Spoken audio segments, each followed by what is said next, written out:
Amen. Alléluia. Amen. Que le Seigneur Dieu nous bénisse. Amen. Je dis que Dieu nous bénisse. Amen. Est-ce qu'il y a quelqu'un qui est dans la joie? Est-ce que mtu wako na furaha? Manifeste un peu ta joie en acclamant le Seigneur. Alléluia. Amen. Moi, ma voix est déjà cassée ici. Sauti ya baba inaisha kuharibika. Je pense que Dieu va nous aider encore ce soir. Nous sommes au 5e jour Tuko mushiko ya tano, de nos 12 jours d'enseignement. mashiko 12 ya mafundisho.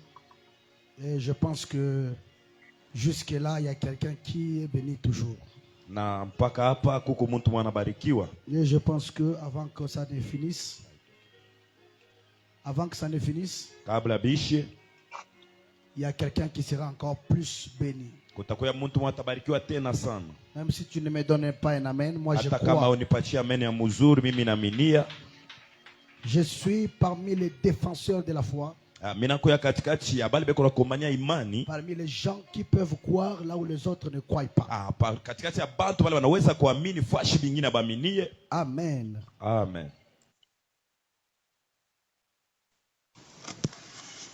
Voilà, aujourd'hui nous allons parler de Dan. Leo tasemezea juu ya Dan. Alléluia. Amen. Hier, le premier jour, on a parlé sur Ruben, Siku ya kwanza tulisemezea Ruben, le premier fils de Jacob. mtoto wa kwanza wa Yakobo. On a parlé de Simeon, Tulisemezea Simeon, le deuxième fils. mtoto wa pili. On a parlé de Lévi, Tunasemezea Levi, le troisième fils. mtoto wa tatu. On a parlé de Judas, Tunasemezea Juda, le quatrième fils. mtoto wa ine. Et aujourd'hui, Na leo nous allons parler du cinquième fils de Jacob. tutasemezea mtoto wa tano wa Jacob, Il s'appelle Dan. na anaitwa Dan. Aide-moi à être debout pour la lecture de la parole. Tunaweza kushimamia yulu njoo kusoma neno. Nous sommes dans Genèse 30. Tunakuya mu kitabu kia Mwanzo 30. Hier, on a lu dans Genèse 29, Tulisoma mu Genèse 29 là où la jana. Bible dit Kule Biblia nasema Léa cessa d'enfanter. Vous vous Lea souvenez? akacha kuzala. Vous vous souvenez?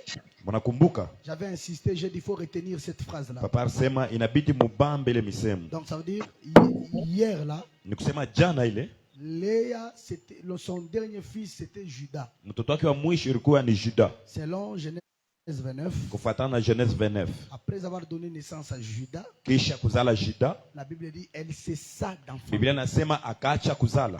Judas est venu comme fermer la maternité de Léa. Juda anakuwa Sauli anakuwa kufunga buzazi bwa Lea. J'insiste selon Genèse 29. Kufuatana na Genèse 29. Et c'est pourquoi j'insiste. Ndio kwa maana nina Aujourd'hui, nous semulula. sommes dans Genèse 30. Leo tuko mu Genèse 30. Lorsque Rachel vit qu'elle ne donnait point d'enfant à Jacob, Wakati Rachel akaona kusema akwanze kupeleka mtoto kwa Yakobo, elle porta envie à sa sœur. akatamania dada yake Quelle sœur? Léa. Lea. Voilà. Elle dit à Jacob, Akamwambia Yakobo, donne-moi des enfants unipe batoto ou je meurs. wala nitakufa. Voilà. Il faut savoir que Rachel, Nabidi kujua kusema Rachel à cause des enfants, elle est prête à mourir. juu ya batoto iko tayari kufa. À cause de la maternité, Rachel est prête à mourir. Juu ya buzazi iko tayari kufa. La colère de Jacob s'enflamma contre Rachel. Kishilani kia Yakobo ikapanda juu ya Rachel Et il dit, na akasema, suis-je à la place de Dieu mina kuya pafashi ya Mungu qui t'empêche d'être féconde? ule kuna kushindisha kuya na buzazi? Elle dit, Akasema, voici ma servante. ona kijakazi wangu Bila. Bila. Joe Bila ule Ruben Rebeba Kabubibi. C'est Bila que Ruben avait pris comme femme. Va vers elle. Uende kwake Qu'elle enfante sur mes genoux. azarie pa magoti yangu, Et que par elle, na kupitia yeye j'aie aussi des fils. nipate na mi batoto wanaume. Et elle lui donna pour femme Bila, Na akampatia bibi Bila sa servante. kijakazi wake, Et Jacob alla vers elle. na Yakobo akaenda kwake. Bila devint enceinte. Bila akapata mimba Et enfanta un fils à na Jacob. kazala mtoto mwanaume kwa Yakobo. Rachel dit, Rachel akasema, Dieu m'a rendu justice. Mungu ananyesabia haki, Il a entendu ma voix. anashikia sauti yangu, Il m'a donné un fils. ananipatia mtoto mwanaume. Ce pourquoi Ndio kwa maana elle l'appela du nom de Dan. alimuita munjina ya Dan. Dan signifie quoi? Ndani ni kusema la justice de Dieu. waki wa Mungu. Nous acclamons le Seigneur. Tunashangila Bwana Nous prenons place. na tunaikala. C'est très important. Inakuwa ya maana sana.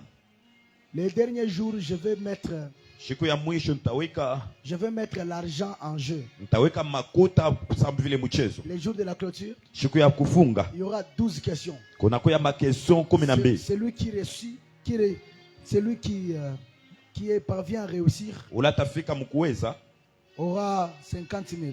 atakuwa na 50 Donc 000. ça sera 50 000 par question. Donc inakuwa ni 50 000 par question. Donc je vais commencer depuis le premier jour jusqu'au 12e jour. Taanzia kushiku ya kwanza mpaka siku ya mwisho. Alors, la Bible dit, Biblia nasema dans Nombre 21, Nombre 21, là au fond le son est bon. Dans Nombre 21, Nombre 21, en commençant par le verset 6, kuanzia pa verset 6, alors l'Éternel envoya contre le peuple wamilela katuma juu ya taifa des serpents brûlants. banyoka ya kuchoma. Ils mordirent le peuple. Ikaluma taifa Il mourut. bakakufa Beaucoup de gens en Israël. bantu ba mingi mu Israël. Est-ce que tout le monde qui a les Français qui parlent? Est-ce que nous écoutons le français qui est là? La Bible dit, Biblia nasema alors l'Éternel envoya contre le peuple des serpents brûlants. wamilela katuma kinyuma na taifa banyoka bakuchoma. Ils mordirent le peuple, il mourut. Bakaluma taifa na taifa ikakufa. Beaucoup de gens en Israël. Bantu ba mingi mu Israël. Le peuple vint à Moïse et dit, Taifa ikakuya kwa Musa likamwambia, nous avons péché car nous avons parlé contre l'Éternel tunatenda zambi kwani tunasema bibaya njuu wa milele et contre toi. na njuu yako wewe. Prie l'Éternel Muombe wa milele afin qu'il éloigne de nous ces serpents. njuu aweke mbali na hii nyoka. Moïse pria pour le peuple. Musa kaombea taifa. L'Éternel dit à Moïse, Wa milele akamwambia Musa, fais-toi un serpent brûlant ujifanshie nyoka wa shaba et place-le sur une perche. na umweke kumuchi.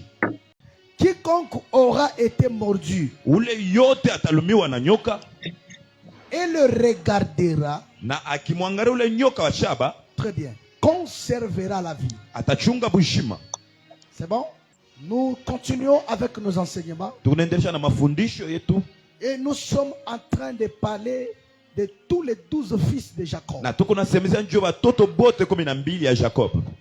Jacob avait 12 fils. Jacob alikuwa na batoto 12 J'avais dit selon le songe de Joseph. kufatana na ndoto ya Yusuf. Joseph dans le songe, il a vu Jacob comme un soleil. Mundoto yake aliona Yakobo sa vile jua. Il a vu ses frères comme les étoiles. Parce que Aliona banduku yake sa nyota. Joseph a fait le songe, il a vu le soleil, la lune et les étoiles qui se prosternaient devant lui. Alifanya ndoto anaona jua na mwezi na manyota biko na inama mbele yake. J'avais dit un soleil à 12 pas. Alisema jua inakuya na mapa 12. Amen. J'avais dit même ce soleil physique. Nilisema hata hii jua ya kimwili Si tu comptes l'heure où il se lève kama unabalula kuanzia kutoka kwayo et l'heure où il se couche, na saa ile kunaenda ça kuingia fait 12 heures du temps. iko nafua masaa 12. Le soleil a 12 heures de marche. Na jua inakuya na mwendo ya masaa 12. Voilà pourquoi Joseph, Ndio kwa maana Yusuf il voit Jacob dans les songes comme un soleil. anaona na hii Yakobo mundoto sa vile jua. Or, un soleil doit être entouré de 12. Na jua inapasha kuzunguluka paka na 12. De 12 heures. Masaa 12. Voilà pourquoi Jacob, Ndio kwa maana Yakobo il avait 12 fils. alikuwa na batoto banaume 12. Parce que Jacob était représenté comme un soleil dans les songes de Joseph. Kwani alionekana sa vile jua mundoto ya Yusuf. Or, dans la Bible, il y a le véritable soleil. Na Biblia munakuya jua ya byakweli. On l'appelle le soleil levant. Banamuita jua ya kutoka. On l'appelle le soleil de la justice. Banajua jua ya haki. Le Seigneur Jésus-Christ. Bwana Yesu Kristo. Lui aussi, lorsqu'il vient comme un soleil, Ye wakati anakuya sa vile jua, il a choisi 12 apôtres. anachakula ba mitume 12. Vous comprenez? Munaelewa? Ce n'est pas un hasard. Haina bule. Parce qu'il voulait accomplir les Écritures. Kwani alipenda kutimiza mianjiko. Je dis à quelqu'un, Minaonesha mtu moja. Jésus-Christ, c'est l'accomplissement des Écritures. Yesu Kristo ni matimiziko ya mianjiko. Jésus-Christ est venu accomplir les Écritures. Yesu Kristo anakuya kutimiza mianjiko. Et la Bible déclare, Na Biblia vous sondez les Écritures. Munachunguza mianjiko. Dans Jean chapitre 5, verset 39.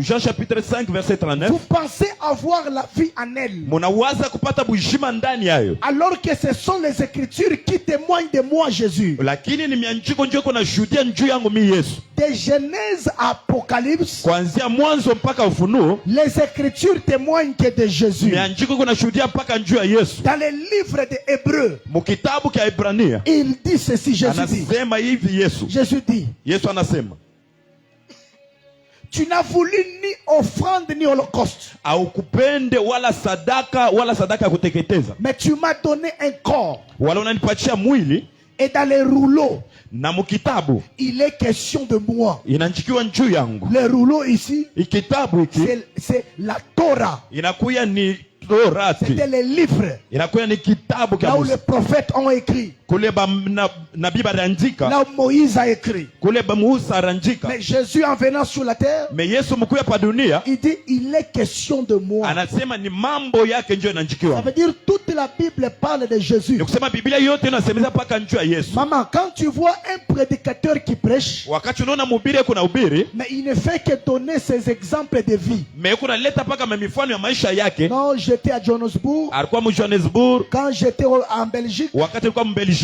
quand j'étais aux États-Unis. wakati alikuwa mu États-Unis. Ce prédicateur-là, Ule mhubiri c'est un faux ni prédicateur. mhubiri wa bongo. Quand tu vois quelqu'un qui passe à la chair, Kama unaona mtu anapita kwa madhabahu, puisque barikosana na ndukwake, puisque ils se sont tirés avec son prochain, mais il se sert de la chair anatumikisha mimbali pour répondre à celui-là. njoo kumujibu ule ndugu yake. C'est un faux Ni prédicateur. mhubiri wa bongo.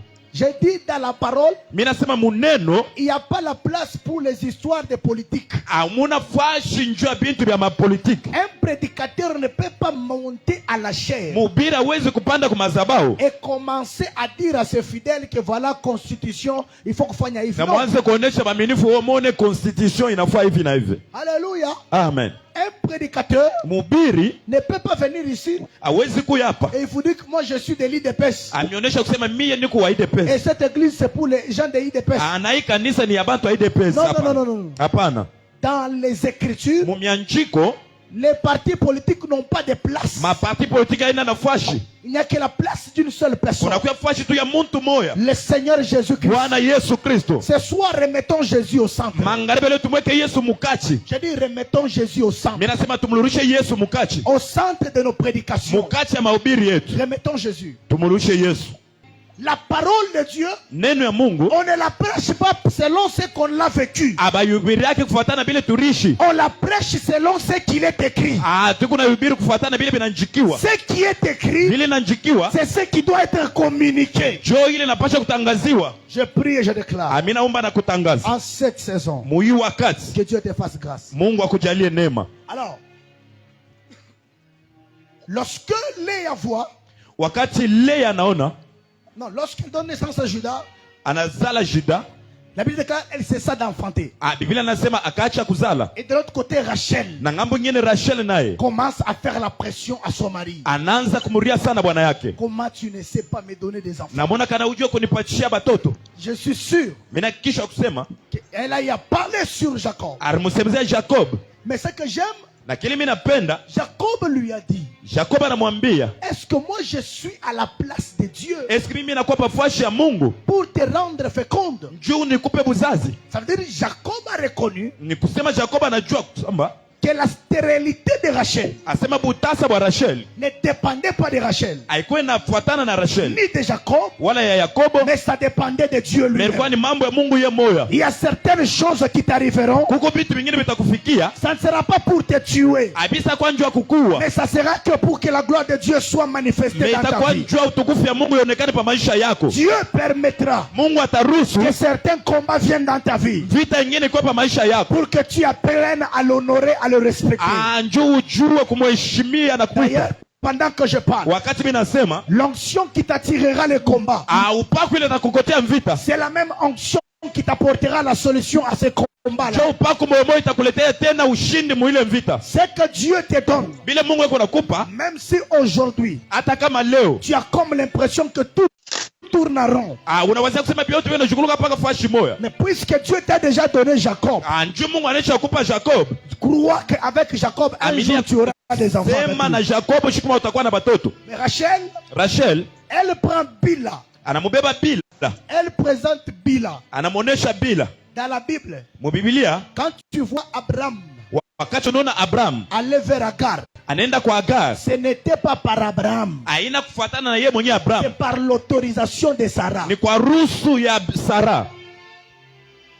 Oh, Abraham alikuwa na bibi bade. Oh, Abraham avait des femmes. Unaenda kutafuta wa mukatuba. Oh, tu vas le chercher à Katuba. Mais wa kwako kunyumba sijue. Mais la femme de la maison ne connaît pas. Mais ici dans la Bible, Mais umo mu Biblia, c'est Sarah qui a donné Agar à Abraham. ni Sara ndio alimpatia Abraham Agar. C'est une prédication. Inakuwa ni mahubiri nayo. Et la Bible dit, Na Biblia nasema Rachel aussi, Rachel naye elle prend Bila, anamubeba Bila, sa servante. kijakazi wake, Elle la donne à Jacob. anampatia Yakobo. Elle dit à Jacob, Anamwambia Yakobo, prends la femme ici, beba huyu mwanamke ma servante, kijakazi wangu, que tu fasses les enfants avec elle. uzale naye batoto, Comme ça sera na vile itakuya pour l'honneur à l'Éternel njoo ya heshima ya et wamilele, aussi à cause de ma soeur, na kupitia njoo ya dada yangu, sa soeur Léa. dada yangu Lea.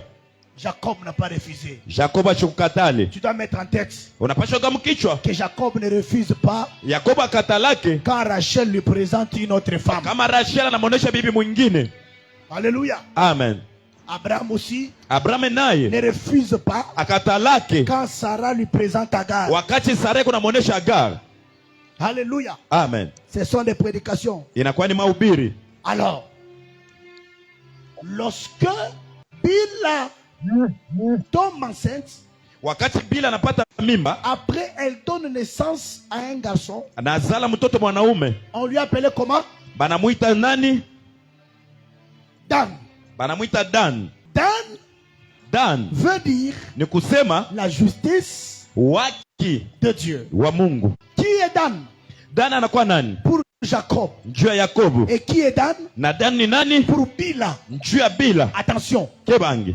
Dan pour Jacob, Dan njuu ya Yakobo c'est son 5e fils. ni mtoto wa tano. Mais pour Bila, Me njuu ya Bila Dan c'est son premier ni fils. mtoto wa kwanza. Ça veut dire, Ni kusema Dan occupe la première place. anakuya wa kwanza, Et puis il occupe aussi la 5e place. anakuya tena wa tano. Ce soir, Magharibi ya leo je connais le véritable Dan. amina jua Dan wa Qui byakweli. occupe la première place. Ula anakuya wa kwanza, Celui qu'on appelle Alpha. banamuita Alpha.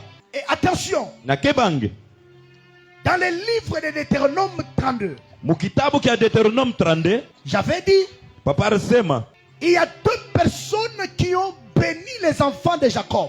kuku bantu bawili balibariki batoto ya Yakobo. Il y a Jacob lui-même qui a béni ses enfants. Kuku Yakobo ye peke alibariki batoto Il y yake, a aussi Moïse qui a béni ses enfants. na Musa naye alibariki batoto ya Yakobo. Dans Deutéronome 32, Mu Deuteronome 32 c'est Moïse qui a béni toutes les 12 tribus. ni Musa ndio anabariki makabila yote Mais 12. dans Genèse 49, Mais mu Genèse 49 c'est Jacob qui bénit ses fils. ni Yakobo ndio kunabariki batoto yake. Papa Hollande prend Genèse 49 Genèse 49 et moi je vais prendre Deutéronome 33. Je commence avec Deutéronome 33. Ça c'est Moïse qui bénit les enfants de Jacob. hii ni Musa ndio kunabariki batoto ya Yakobo. Il a béni Ruben, il a béni tous les enfants. Anabariki batoto bote. Alors, je prends la bénédiction de Moïse Baraka ya Musa sur Dan. kwa Dan. Genèse et Deutéronome 33, verset 22. Deutéronome 33 verset 22. Écoutez ce que Moïse dit sur Dan. Shikia kile Musa anasema njoo ya Dan. Sur Dan, il dit, Kwa Dan anasema Dan est un jeune lion. Dan anakuya ni simba wa kiana. Alléluia. Amen. Or hier, Jana on a vu un jeune lion. tuliona simba wa kiana. C'était qui? Alikuwa nani? C'était Judas. Ilikuwa ni Juda. Mais ici, Mais hapa Moïse, Musa à son tour, ngambo yake na yeye, lorsqu'il voit Dan, wakati anamwona Dan il dit, Dan, anasema Dan, tu es un jeune lion unakuya simba wa kiana qui se lance des bassans. ule kuna ritupa musala. Alléluia. Amen. Genèse 49, Genèse 49 verset 16. verset 16. Dan jugera son peuple. Dan jugera. Attendez. Amen. Je me donne un mot juger. Hii nani kuhukumu? Hein, n'est-ce pas? Mhm. Joe il est maman qui a mupanga ake la justice de.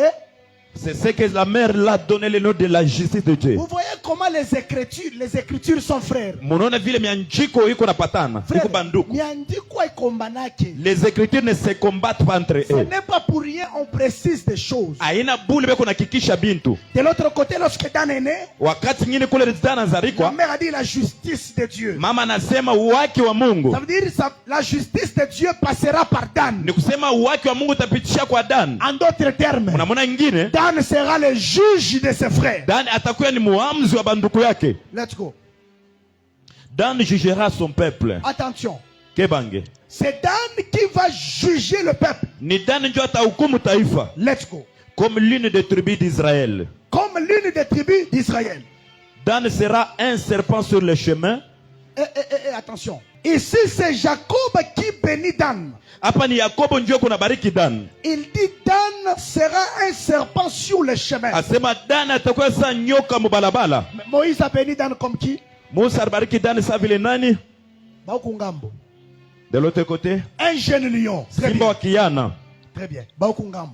De l'autre côté, Jacob bénit Dan comme qui? Yakobo anambariki Dan sa nani? Comme un serpent. Sa vile nyoka. Une vipère sur les sentiers, Ok. mordant les talons du cheval, Ok. pour que les cavaliers Pour tombent que à les la renverse. cavaliers tombent à la renverse. Amen.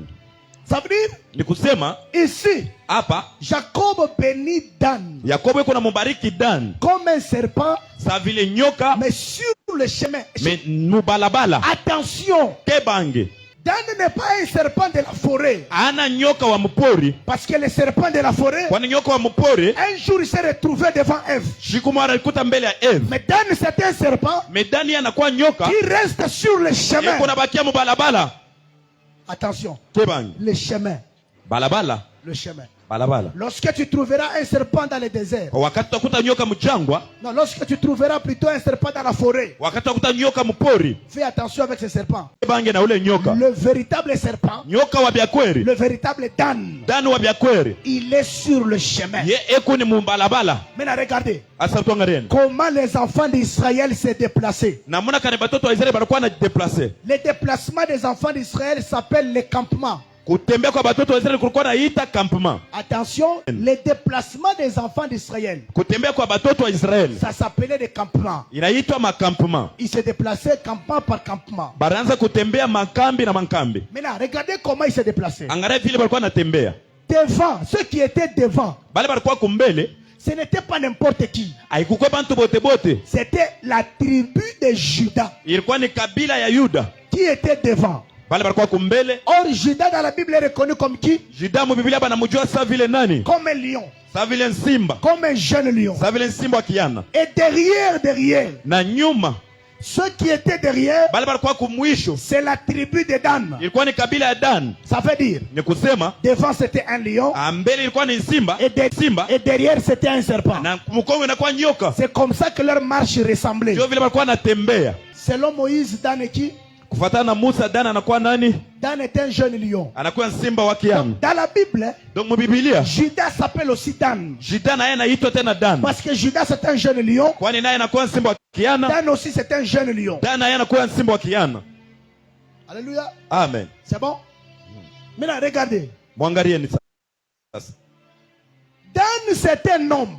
Dan ni muntu. Mais son père l'appelle serpent sur le chemin. Me baba yake anamuita nyoka mbalabala. C'est ce qui s'est passé aussi avec Jésus. Jo ilifanyika na Yesu. Un homme qui marchait, Muntu mwa alikuwa anatembea. mais Jean-Baptiste lorsqu'il le regarde, Na wakati Jean-Baptiste anamwangalia, lui Jean-Baptiste dit voici l'agneau. asema muoneni mwana kondoo. Ah, Jean-Baptiste. Jean-Baptiste. Mais aza mutu azo tambola. Mais c'est une personne qui marche. Yozo benga nyama. Toi tu l'appelles un animal. Alléluia. Amen.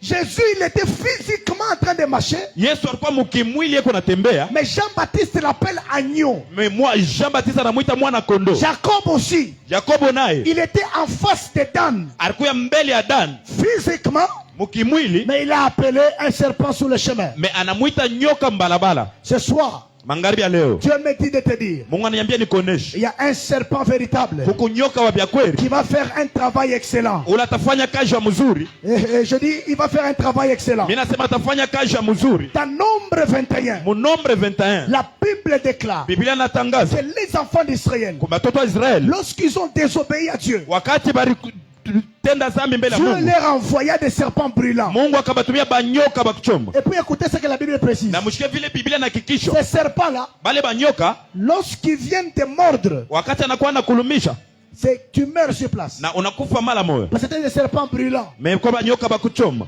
Mais écoutez, Mshikeni. pendant que ces serpents-là Wakati bale banyoka mordaient le peuple, balikuwa na luma taifa. le peuple était en train de mourir. Taifa ilikuwa nakufa. Je dis bien. Écoutez très La bien. Bible dit, Biblia nasema beaucoup de gens dans ce jour-là étaient morts. bantu ba mingi le shiko balikufa. Ils sont morts pourquoi? Balikufa njua nini? Ils sont morts pourquoi? Balikufa njua nini? Parce que les banyoka baranza kubaluma. Puisque c'est pas là les mordeurs. Maintenant écoute. Mushikeni. Ils viennent auprès de Moïse. Banakuya kumbele ya Musa. Ils disent à Moïse, Banamwambia Musa, Baba, papa, tu nous reconnaître nous reconnaissons que nous avons péché contre Dieu ya kusema tunatenda dhambi mbele ya Mungu et contre toi. na mbele yako. C'est cela. Ile misemo C'est ce que 2 Chroniques 7:14 répète. ndio ile 2 Chroniques 7:14 inarudisha. Mon peuple sur qui est invoqué mon nom s'humilie, prie et cherche ma face. Kama taifa ile kunahitaji jina yangu inajinyenyekeza, inaomba na kutafuta uso wangu. Moi Dieu, je l'exaucerai du haut des cieux. Mie Mungu nitabajibu kumbingu. Si tu vois un malheur t'arriver, Kama unaona bibaya kufikia, pour que tu sois débarrassé de ces malheurs, anjue pushe na bile bibaya, accepte seulement de reconnaître tes fautes. aichika tu kujua makosa yako. Le mal avec plusieurs chrétiens, Ubaya na bakristo ba mingi, ils ne veulent pas reconnaître leurs fautes. abichike kujua makosa yabo. Si tu ne reconnais pas, Kama ujue tu makosa, n'obtiendras pas la délivrance. hautapata ufungulivu. Ils reviennent à Moïse. Anarudia kwa Musa. Lorsqu'ils disent ça, Wakati wanamwambia vile, écoute, mshikeni, ils disent, nous avons péché contre toi, tunatenda mbele yako contre ton Dieu. na mbele ya Mungu wako. Ça veut dire ceci, regardez-moi. Ni kusema hivi, munyangalie. Quand moi je te dis, Wakati baba anakuambia ne pêche pas, usitende dhambi et puis tu pars, tu pêches, na unaenda unatenda dhambi, c'est d'abord un péché, tu m'offenses moi d'abord, donc unamkosea mbele yeye et mon Dieu. na Mungu wake.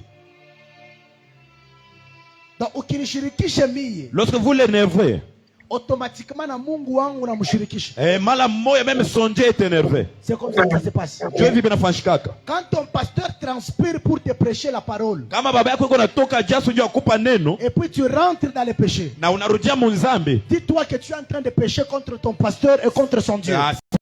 sema dhambi mbele ya pastor wako na mbele ya Mungu wake.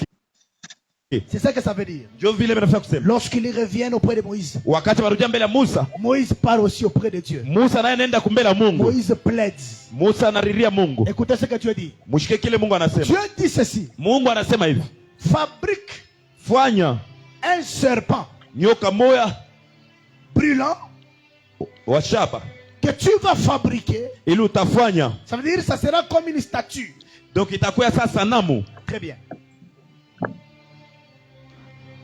Mumushike huyu Mungu. Écoutez ce Dieu.